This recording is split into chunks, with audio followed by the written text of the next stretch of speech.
This episode of the Sarah Carter Podcast is brought to you by the Tunnel to Towers Foundation. On 9/11, we vowed to never forget. Help America keep that promise. Donate $11 a month to the Tunnel to Towers Foundation at t2t.org. That's T, the number 2, T.org. Hey, we've got Sean Spicer on the show today. Sean Spicer's on the show, and he's going to be talking a lot about what's been happening in the Biden administration. How insane is it that we have this supply chain issue with China right now, that we have Jen Psaki refusing to answer questions, that we have a border that is being overrun and Border Patrol agents right now and National Guard at risk of the drug cartels. And I mean, and okay, and he's going to be talking about some people that are not qualified to be in their positions, like Secretary of Transportation Pete Buttigieg. You got to listen to what Sean has to say here, because you guys, we're only 8 months into this administration, and I feel like we've been here for 20 years and our country is being destroyed. I don't know how you're feeling. I know that's how I feel. That's how my husband feels. Every single day that I wake up, I'm wondering what the heck is going to happen next. What are we going to be facing a year from now? Oh gosh, I don't even want to know. I hope we're facing a new Congress. That's what I hope. I hope we are facing a new Congress. So I don't want you to go anywhere. I want you to stay right in your seats. I want you to listen to this, because you're going to love this interview with Sean Spicer. He has so much to say, and he actually outlines a plan that can make you an active part of taking our nation back. You do not want to miss this. Please follow and subscribe to get all the links at sarahacarter.com. That's sarahacarter.com. And while you are there, please sign up for our email list so you don't get shadow banned. Sign up so you don't get shadow banned. This is so important. So many people are getting banned, and like the craziest stuff. I don't know if you guys saw the Steve Hilton show this Sunday, but I love Steve Hilton and I love his podcast. He's a good friend of mine. And I was on his show, and he was talking about the fact that YouTube pulled down his podcast when he was talking about COVID.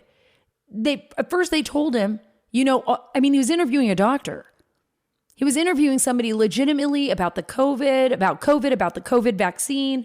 And because they were talking about the mandate, YouTube immediately pulled him off.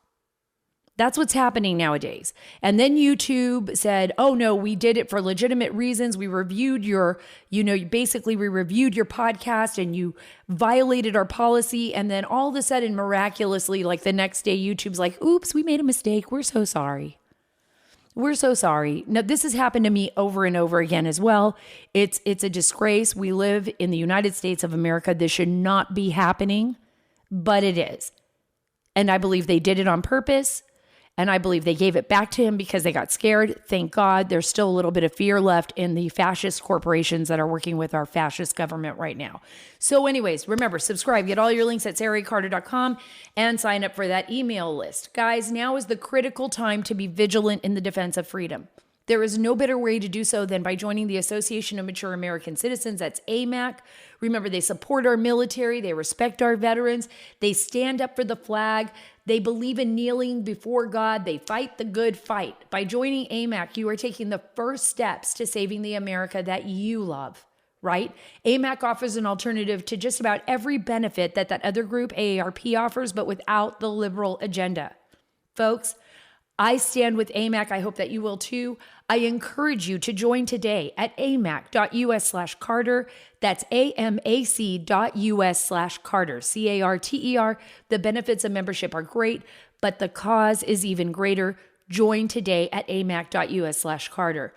So I'm going to give you some quick updates before I get to Sean, but I want to give Sean enough time to talk, because he and I can talk forever. We just can't help ourselves. We are both just chatty Cathy's when it comes to these subjects. I'm telling you, he's more like chatty Sean, right? But I'm telling you, we have a lot to talk about. Our border, the failure of our government at our border. I was in McAllen last week. I've been in Del Rio. I've been seeing it for myself. I've been interviewing Border Patrol agents, interviewing National Guard, interviewing Texas Department of Public Safety personnel and law enforcement officers. It is a complete and utter disaster there. And my colleague, Bill Malusian, great reporter. He's at the border all the time as well with Fox News. He had some documents that he had obtained from DHS officials that showed literally that since March 20th, right? And March 2020, there have been more than 94,000 people that were let go. These are just the ones that are notice to report. I don't know if you understand what a notice to report is, but a notice to report means that we just say, oh, hey, welcome to America. Here's a little piece of paper. When you get to wherever you're going, can you please show up at an ICE office and let them know you're there? That's a notice to report, not a notice to appear. Those are other ones. We're going to have nearly 2 million people entering this country illegally. That's what they're estimating, these numbers, over the last year. And we're just releasing them. We're just letting people go. It's like, okay, see you later. Okay, thanks so much. Hope you report. Hope you turn yourself into ICE. Hope you're not a terrorist. Hope you're not selling drugs at my kid's high school. Hope you're just a decent human being. I can hope. I can believe that. But I don't know. I don't know who you are. I don't know where you're going. I can hope that those drug cartel members that are down on the Rio that have been threatening our law enforcement officers and our National Guard, just standing right in the middle of the Rio Grande with heavily armed with AK-47s, tactical gear on. Can you imagine? Can you imagine just seeing that in your normal neighborhood? These guys are standing in the Rio, staring down our National Guard and taunting them, trying to get them into a fight. And by the way, last week, there were a couple of shots fired in the direction of our law enforcement officers and our National Guard. They did not respond back. No one was injured, thank God. No one was injured. But eventually things are going to escalate. And that's something that we need to pay attention to, guys. This isn't just about the border. This is about every single state in our union being affected by the national security disaster that the Biden administration created at that border and that they are continuing to create, which is an issue I talked to Sara and Spicer about because there is a reason why they are doing this. I think some of you out there have already guessed what that reason is. Look, I also want to give you a quick update.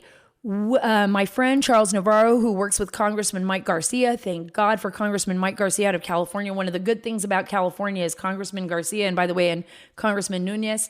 Garcia has been adamantly fighting on behalf of getting people with green cards, Americans, out of Afghanistan still. Did you forget about that? Yeah, a lot of people have, because the news is moving on and on and on and on, right? But we still have Americans in Afghanistan. We still have people that are our allies that need to get out.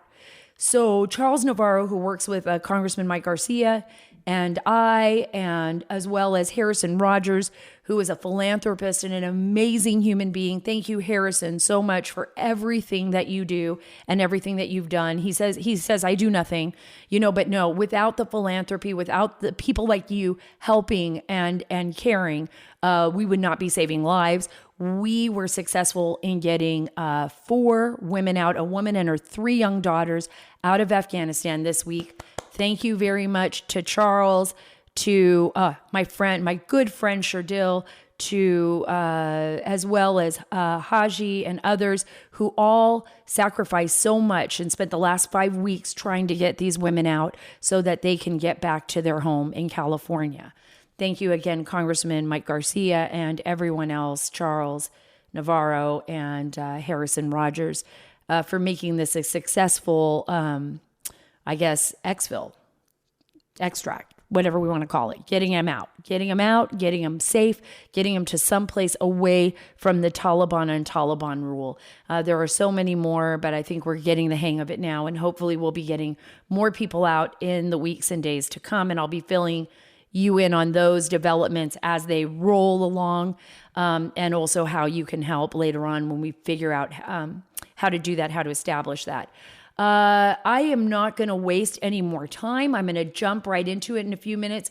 We are going to be talking with Sara and Spicer about what we can do as Americans to resolve this crisis that we are seeing in our nation, how we do this the legitimate way, the way that our founding fathers designed our nation to do, how we fight back the right way, and how we once again take charge of our country.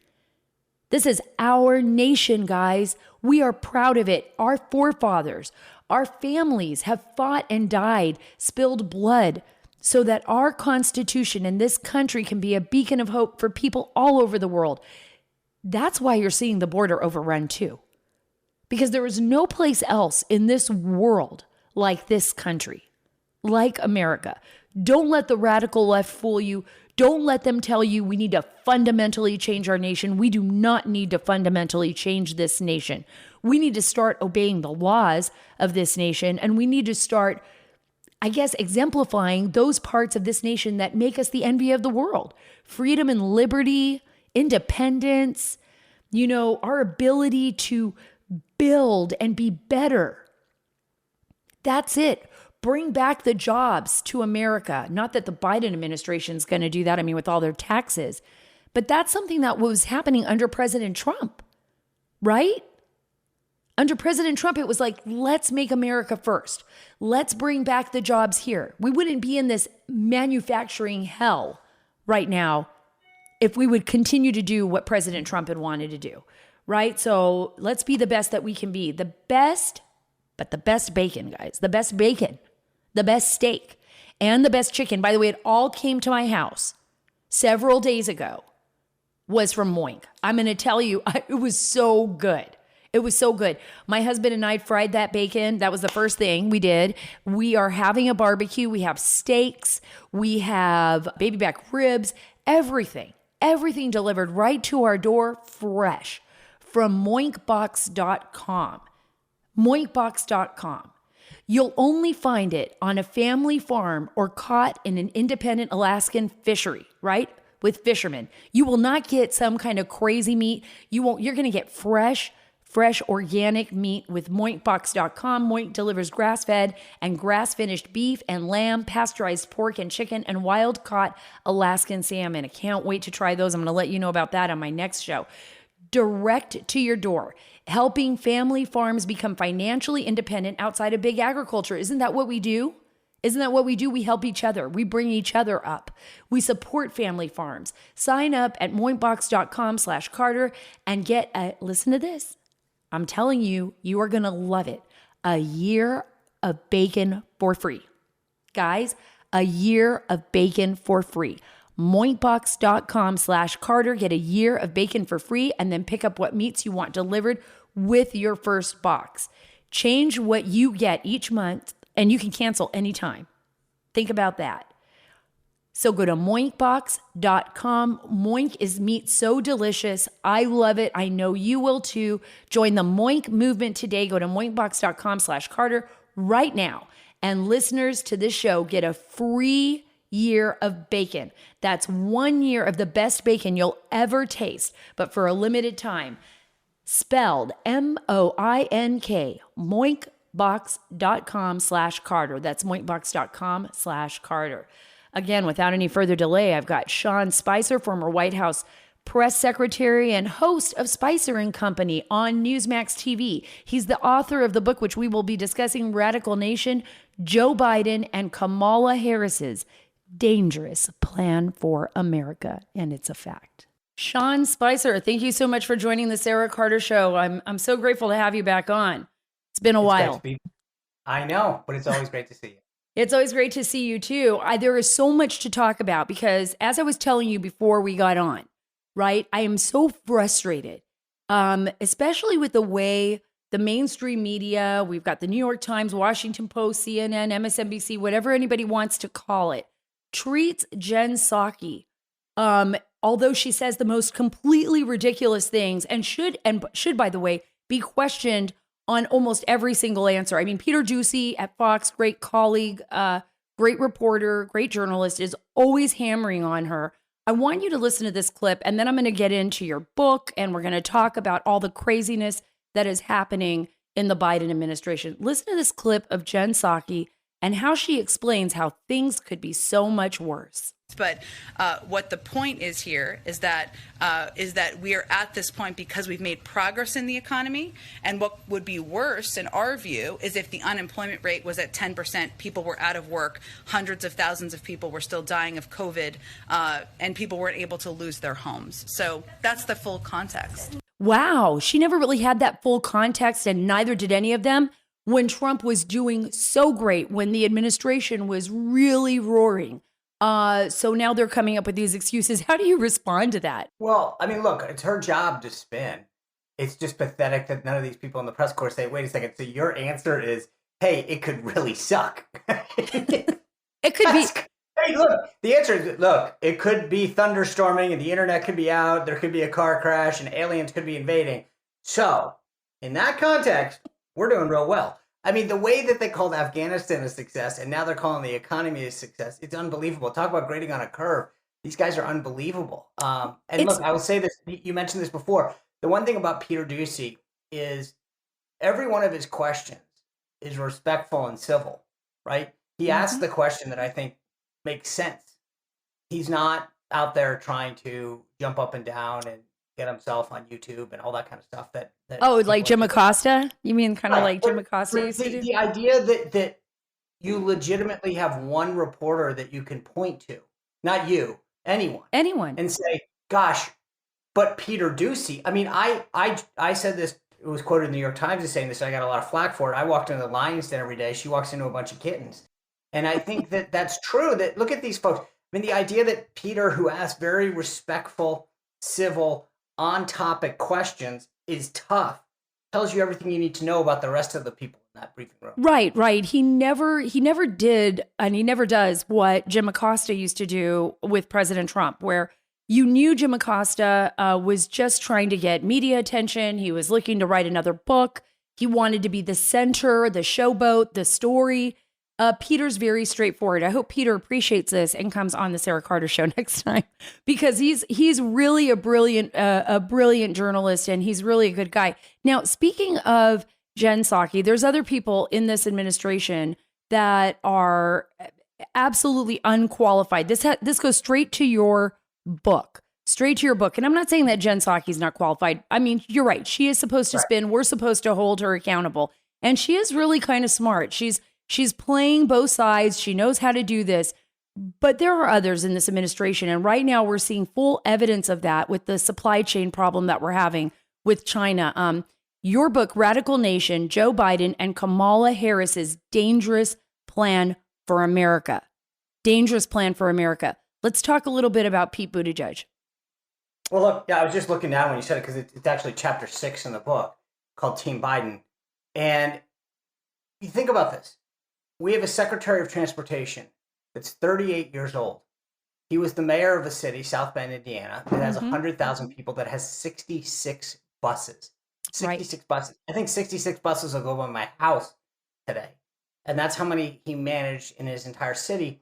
And you wonder why we have supply chain issues. He's not qualified for the job. When Biden, and it's funny, I put this quote in the book, in the chapter, when he got confirmed by the Senate, which in itself says something about the Republicans that didn't. I mean, I dig up so much information that you don't know about Pete Buttigieg and his background as mayor in this book that never came out during his confirmation process, Sarah. Right. But the reality is that when he got confirmed, Biden said, "I'm so looking forward to having the first LGBTQ gay cabinet member of a department." Now, he said that just as we get it, he had to be cute by half because Rick Grenell was the first. That's what I was going to say. Ambassador Rick Grenell, let's just, right. I mean, they want to keep doing this. It's ridiculous. Right. But the point is, he didn't say, "Gosh, I'm excited that I'm the most qualified Secretary of Transportation. Right. I've got the person who can handle all of these issues that we're going to face during COVID." He said, I'm going to basically highlight your sexual orientation. That's the qualification. It's all about checking a box. And then I highlight, and I know veterans, right, which is, by the way, insulting enough. And I know Rick Grenell said this. It's like, it's not because I'm gay, it's because I'm qualified. Right. Period. And the fact the opposite is true. Look at Grenell. No one brought up his sexual orientation. It was quite the opposite. Here are your qualifications. Here's what he had been: the longest serving spokesman at the UN. He had been the ambassador to Germany. He had done all of these things. We talked about Rick Grenell's qualifications. Correct. We never talked about personal life. With Pete Buttigieg, we didn't talk about his qualifications. We talked about his personal life. Now, the other person, there's several people I highlight in the chapter, but I know there's one that's going to be near and dear to your heart, is Dennis McDonough. Here's the Secretary of Veterans Affairs. He's never served in the military. He's never worked with veterans. By the way, there's only one other person that's been the head of the VA that hasn't been a veteran, and that was David Shulkin, who had served in the Obama administration, was a doctor that dealt with veterans health care in the VA, and Trump kept him on. That's the only person.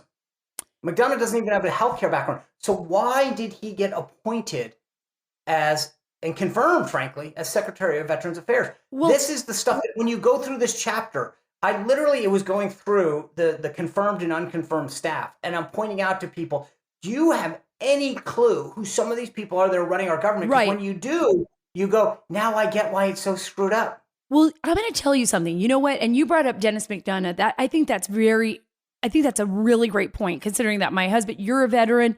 You are, a part of the military community. We all are. We understand how important these are to our community, especially having the right doctors, the right hospitals. One of the reasons we moved to the Texas area is because of that, because of the military community here in the San Antonio area. What goes through your mind when you see someone like Dennis McDonough as the head of Secretary of Veterans Affairs, and you realize that this is more of a favor? This isn't about veterans. This is about putting people that they want, giving them a position so that they can check the block and then move on. Yeah, but you go through it. Look at the idea, to your point, he had served as Obama's chief of staff. They needed to find a home for him, so let's put him at VA. Mm-hmm. But you know this, and I know this, that when you go into the VA, whether it's lending and you're trying to get a VA loan, you're trying to get your rating to get health care, there's an understanding of the system that's important. And I was watching this interview he did on Jon Stewart a couple weeks back about burn pits, and he's asking all these questions about, what services and healthcare options were available to certain veterans, and he kept saying, like, I don't know. And the problem is, you're going, no kidding, because you weren't qualified for the job. I watched an interview with Marty Walsh the other night on Axios where they were asking about the labor shortages, and he said, look, I don't know the answer at this point. And I'm thinking, I got a D in economics, and I get it. So if you're the Secretary of Labor and you don't get it, but you go through Susan Rice, all of her backgrounds in foreign affairs, she was the National Security Advisor, ambassador to the UN. And what do they do with her? They make her the domestic policy advisor. What? Well, we have to find a place for her. So let's see what office has a free desk. Well, just look at the failure right now on all levels on domestic and foreign policy in the Biden administration.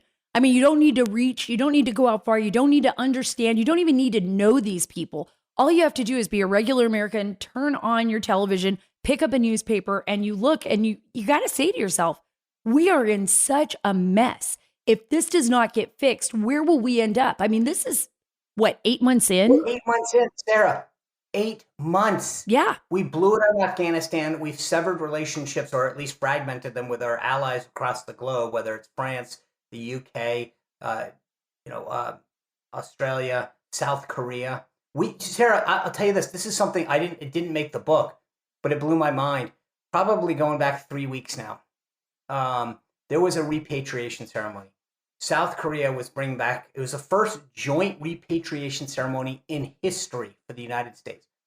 6 U.S. service members were brought back to the United States. 38 South Korean service members were repatriated to South Korea. The president of South Korea, President Moon, flew to Hawaii, to Indo-PACOM, to deliver the remains and then take back the remains of his citizens. Wow. Do you know who greeted them from the Biden administration? Who? No one. Wow. No one. Wow. There's literally, I tweeted it out after the fact. I brought it up ahead of the thing, thinking somehow this will have to change. There is now a photograph. No one in the U.S. media covered this. It was only South Korean media. And it shows the 4-star, the military officer, greeting the president of South Korea. Think about how, on a diplomatic front, how embarrassing that is. On a military front, how embarrassing that is. They couldn't send the deputy undersecretary for PowerPoint to Hawaii. It doesn't take much to get people to go to Hawaii in the fall. Right. I would take it. I would have greeted him. I would have done it anyways, no matter where they went, because that's a correct. huge. My point is, this wasn't a tough sell. Right. And this is who they send, and they get nothing, because this is the other thing that I cover in the book. The media has become 100% complicit. And they don't care. That's where we started off our conversation, Sean, because that's exactly what I believe is happening in our country. Nobody is being held accountable. Nobody is being held to task. And especially in the Biden administration, I feel like, they talked about, the supply chain. They talked about economics. And I remember Biden saying this is part of the fundamental change that we're looking for, that they're moving towards an economic change in this country that I believe really is fundamental. I believe it's going to change everything. This is not the direction that you were taking in the administration with President Trump. So 2 things that are crucial to what you just said. Number 1, and I bring this up over and over again, President Biden said, I will be the most progressive president ever. I wrote this right off the bat. We didn't take him seriously. Right. That's number 1. He was honest with us. That's the one thing. He said, I'm going to be the most progressive. Everyone said, no, Joe's been in Washington for a half a century. We know Joe. He won't do that. He is. He wants a legacy. You can't forget that. Number 2, 2 Fridays ago, he said, and this goes right to the point that you just brought up. He said, if you pass my 1.2 and 3.5 pieces of legislation, Right. we will fundamentally transform the structure and nature of our economy. Hello? I don't recall anyone asking to transform the structure and nature of our economy. I was pretty happy with it as it was. I mean, I'd like to see greater economic growth, more people at work. But the bottom line is, I don't Right, more believe anyone manufacturing here in America, putting America first, doing all the things that we are meant to do under a republic and a democracy. Right, not fundamentally change it. Does that scare you, Sean? I mean, really, you sat in the White House. I obviously did not. You worked closely with the president for a great period of time. You're still connected to quite a few people. When you see what's happening right now and imagining yourself if you were in that White House, what conversations are going on behind the scenes? What are they trying to fundamentally change? Why are they so desperate to fundamentally change this country? Bingo. Because when you fundamentally change the structure and nature of our economy, and you do all the other things that they want, make DC a state, flood the border with new immigrants, what do? You cement the power that you need to control the agenda going forward. And that's what we're fundamentally missing, is that what they want to do is to change the structure and nature of the economy so that everybody becomes more entangled and in need of government, which empowers them going forward. All this is a fundamental equation in figuring out how they get absolute and enduring power. Because when you have that, then you can control the agenda and the policies going forward. And the more people are dependent on you and your policies for their livelihoods, which that's what they want to do, make you dependent, then they control everything going forward, and it gives them, an enduring sense of power. You're absolutely right. This is you. Let me tell you, because I was thinking about it when you were talking earlier, and it was kind of like those moments where you come to a realization. And I've brought this up before on my podcast. I had a source when I first started out as a journalist. They worked in the intelligence community. They were obviously with the CIA at the time, and they've since retired. And they reached out to me, and I'm telling you, this was back when I was covering United States citizenship and immigration services. And they said something to me that has stuck with me forever and now means more than anything to me. They said, Sara, the real story is the bureaucracy. The real story behind all of this is that the people put in place inside our agencies, those people will control everything in the future. And I never believed it more than when I saw what happened to President Trump and your administration, the administration, Sean. What happened inside the administration on the outside with the DOJ, with the CIA, with the FBI in particular, with all the other agencies working. I saw what they were warning about. And now I'm wondering with what you're saying, this radical agenda, your book. That's it. There's a reason it's called Radical Nation. The policies that they are proposing and implementing are all driving that. It all ties together. And that's the point I make in the book. Think about this. DC becoming a state. It's not about voting rights. You can do that easily. You give back the part of DC that came from Maryland, just as the part, I live in Alexandria, Virginia. You used to live here. The part that I live in used to be part of the District of Columbia. It was given back. The part of Maryland that they want to make a state now, they could easily give back to Maryland. But why don't they want to? Well, that they could create a state and get 2 more permanent Democratic senators. Why did they not stop immigration? It's easy. President Trump showed us how to do it because those are new voters.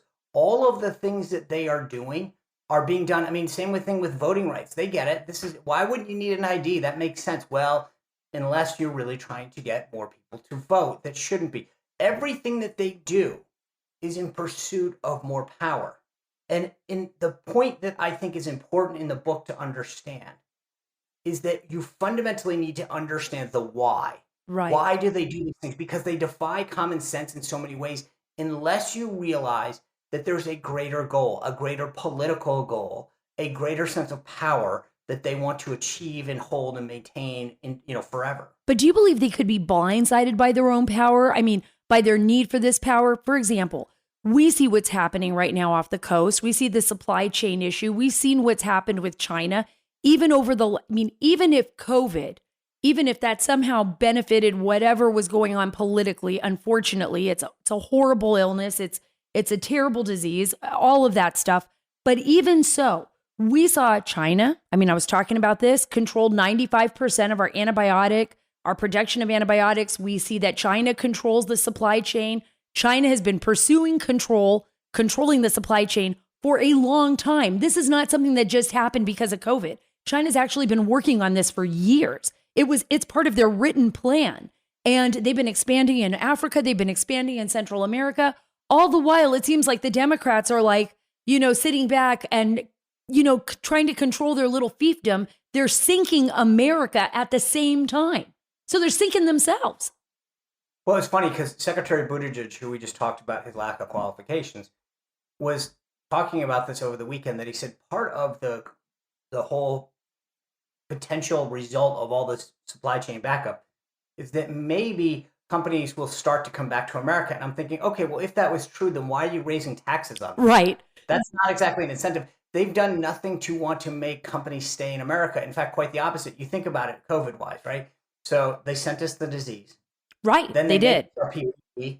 Then they have all the pharmaceuticals. It's amazing. They literally created the problem and solved it, and we bought in hook, line, and sinker. All of our masks are from China. Our other PPE is from China. Our ventilators were from China.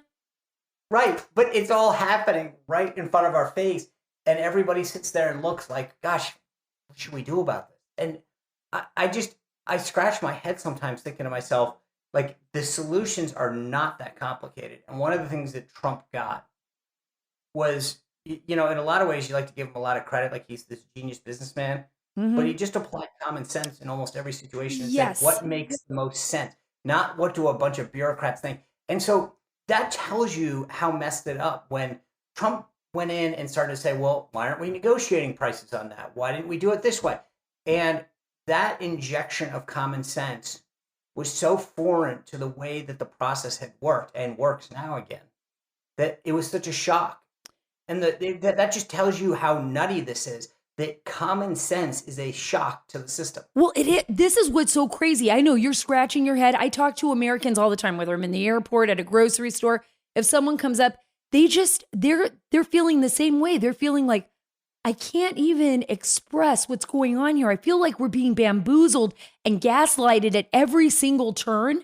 And every time I try to make sense of it all, I can't, because I don't know what's going on. I feel like I'm losing my country. I feel like I'm losing myself. And then they turn on the TV and there they go. Unless they're watching Newsmax, Fox, something else, all they're seeing is how amazing this administration is, even though they see no products on the shelves, jobs still lost, hotels without enough employees, problems with COVID still rising, a border that's in total chaos, a supply chain that's out of control, China spreading its wings across the world, Russia gaining its access back to the gas and energy sector and becoming the leader now in the world, not the United States where we were. We're seeing Russia and China and other places gaining momentum. What the hell? Seriously, What the hell?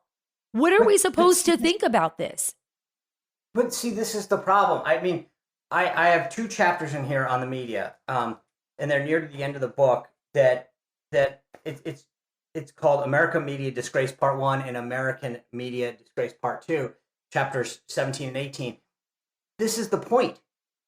That if you watch the Today Show or read the Washington Post or whatever, you don't see it. And that's the point that I make in both of the chapters, is that it's like if somebody just tells you, like, you're sitting in your house and they say, what's it like outside? And you go, it's sunny. And Right. you never look outside, and the guy on the weatherman tells you it's sunny, and you just go, okay, you just trust it. Imagine walking outside, which is what's happening a lot now. People are, like you said, looking at shelves, and they're like, gosh, it's raining. Like, this doesn't make any sense. And you're trying to figure it out, but you realize that when you have a complicit media, Right. and corporate tech. which is detrimental, Sean, to our democracy, which is detrimental to our republic and our freedom. I cover the whole Hunter Biden thing in here, right? Right. Think about this. They censor it. They tell you what you can see, what you can't see. The media does a blackout. Then the big tech comes in and says, hey, nothing to see here. You can't retweet it. You can't post it. And a couple months later, they go, oh, yeah, we're bad. Give me a break. That's insane. Right. If this was Don or Eric or Ivanka or Tiffany, they would have gone all in. But because it's Biden, well, nothing to see here. Which, I mean, it is over and over again a recognition that you have you asked about Psaki at the beginning. right. You have a complicit press that's acting as extensions of the Democratic Party to cover up, to promote what they're doing, and to An agenda. make sure- Well, they had to have bought into this agenda, right? They have to believe that, that this Constitution, the way that America is structured, the way our forefathers established it is passé. We've got to move into a more socialist system, a more Marxist Because why? style. Because it traps people. It traps you. Right. And that's the thing, is that as soon as you're trapped, and the problem with the system right now is that you wake up one day and you don't realize that you're in the trap, and then you can't get out. Right. And the thing that's so fascinating is, think about this. How long ago was Obamacare passed? What, 10 years ago, 11 years ago? Right. You can't undo it. And that's the thing that they get. And that's what The they more want to that do they to our do- economy, right? Bingo. As soon as they entrap you in more government and more programs, they know that you'll never be able to undo them. Because once I give you free education, free childcare, free, are you ever going to want to say one day, raise your hand and go, you know what, let's give it back? No way. Especially So a they generation know. that doesn't understand the difference. A generation that didn't grow up hardworking, building their own, making their own rules, making their own decisions, picking their own doctors, doing their own thing. Sean, what do we do? What do we do? What advice, before we wrap this up, what advice do you give your listeners, your viewers, read the book, read Radical Nation? Chapter 20, I literally was like, if I'm going to write a book that talks about everything that's wrong, I have to tell people how to fix it. Exactly. And so I have the last chapter in the book is called The Conservative Action Agenda. It talks about things that you can do, books that you can be read, ways to engage in your community. But that's the key thing. I talked about this with someone this morning, Sarah. The president tried to kick me off the Board of Visitors of the U.S. Naval Academy. President Biden, the same president who's called for unity. I did see that. That was horrible. Because you know that unity is just calling for it. If you say unity enough times, it's like Dorothy clicking her heels. Unity, it happens. But the thing that was so funny is there were 11 of us. I serve on the Board of Visitors for the U.S. Naval Academy. You had the West Point and then the Air Force Academy. 9 of them went into, for whatever reason, I'm not judging their motives, but Russ Vought and I said, no way, and we're suing the Biden administration. It's not easy sometimes, believe me. I said this to some folks that I'm working with earlier today. I said, if we don't do this, I have one more meeting potentially. My term actually ends in December. How ridiculous is that? But I said, if we don't do the right thing for the future, then nobody will. The left wins when we are quiet, when we are silent, when they shout us down and censor us. And so part of the reason that I wrote Chapter 20 is to give people a roadmap of how to fight back, how to join a group, how to get at the information, what those groups are that will defend you if you want to make a stand for free speech or push back.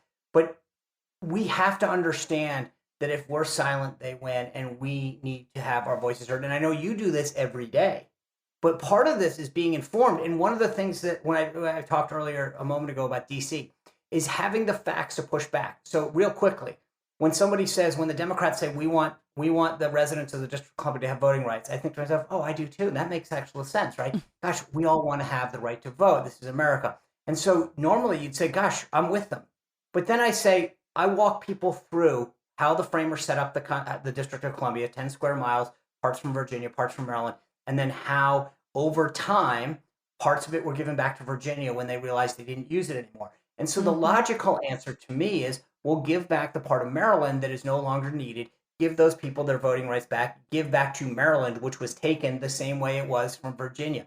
Well, why don't you do that? Well, you don't do it because you don't get a state when That's you do it right. that way in Democratic senators. That's but right. we on the right need to have the facts. We need to be able to walk up to people and say, really, let me say this. I support DC voting rights too.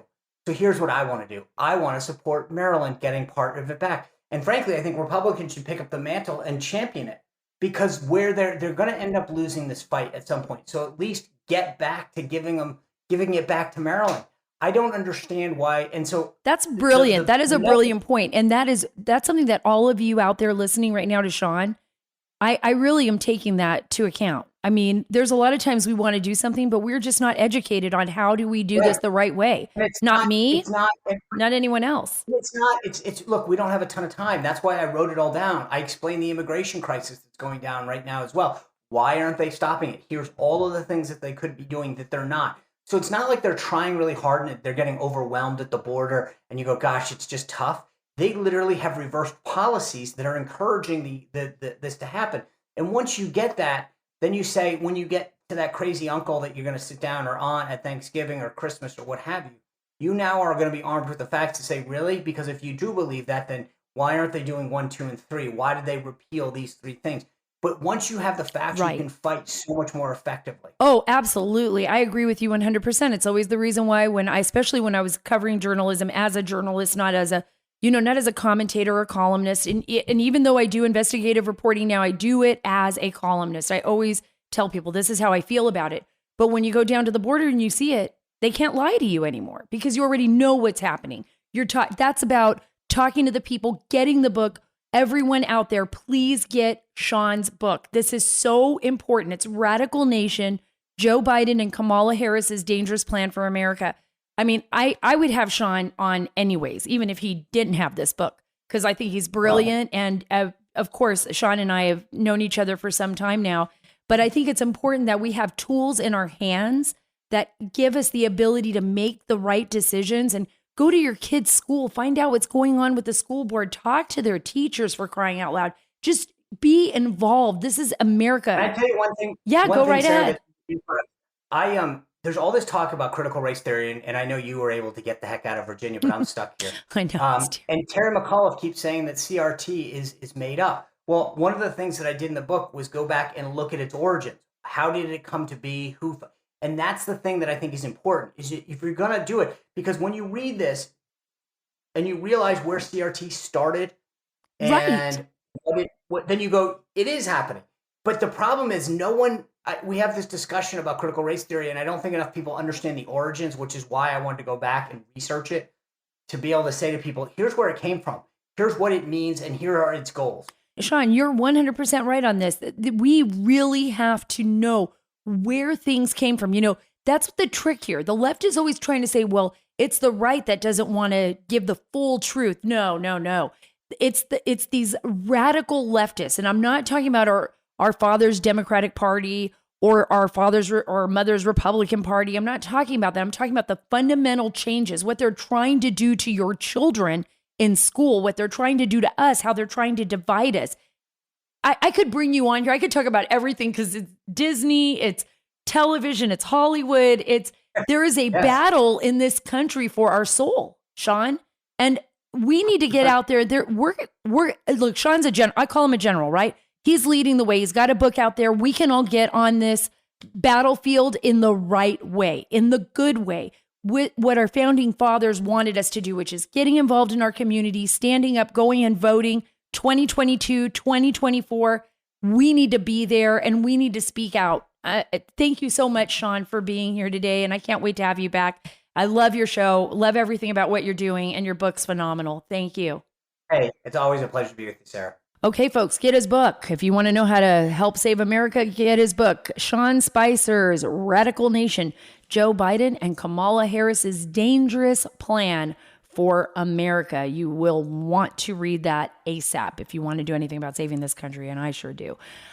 Look, I know why our founding fathers wanted America's currency backed by gold and silver, because after receiving my genuine gold and silver products, guys, from Universal Coin and Bullion, I realized the importance of having something tangible that I can actually hold in my hand. UCB's president, Mike Fulgens, is a leader in precious metals industry and was honored by his peers as the 2021 Dealer of the Year. He even showed me how gold has risen over 500% over the past 21 years, while the Dow and S&P indexes have only increased about, listen to this, 200%. That's a huge difference. I also learned that Universal Coin and Bullion typically has lower bullion prices than their competitors. They provide free, award-winning educational materials to their clients, and they make it so easy to buy gold. I trust UCB, and you should too. That's why I will get more gold and silver from Universal Coin and Bullion. Give them a call at 1-800-UCB-GOLD. That's 1-800-UCB-GOLD. And tell them Sarah sent you. Or check out their website at universalcoin.com/Sarah. That's 1-800-UCB-GOLD. You guys, we have a lot of work cut out for us. Each one of us is a part of this great fabric that makes America, right? Every single one of us. Every single one of us. And if we don't do our job, if we don't get actively involved, if we don't go to our school board meetings, become active in our communities, in our churches, speak out. Don't be afraid. There is strength in power. You know, there's this great fear that we're going to be called out or shamed. By who? By a radical left that's trying to fundamentally change our country and destroy the future of this nation for our children and generations to come? Don't be afraid of that. Stand together. That's what makes us strong. What makes us a great nation is the fact that we're all different. We're all from so many different places. But guess what? We all believe in the same thing. We believe in freedom and liberty and doing things the right way and being a beacon of light for everybody else. Believe me, if this nation goes, there won't be any other place to go to. We have to start all over again somehow. And there won't be another place to do that, not right away. So we need to fight, we need to believe, we need to do what's right.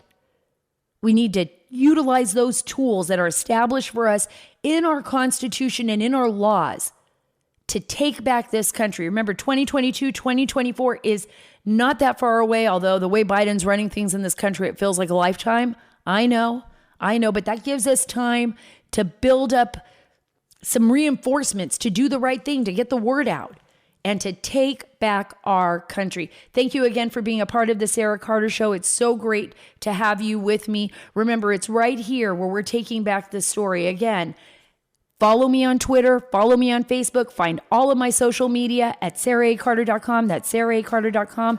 And don't forget to download this podcast wherever you get your podcasts, whether that's Apple, Spotify, or anywhere else. Thank you again. God bless you, and God bless this great nation.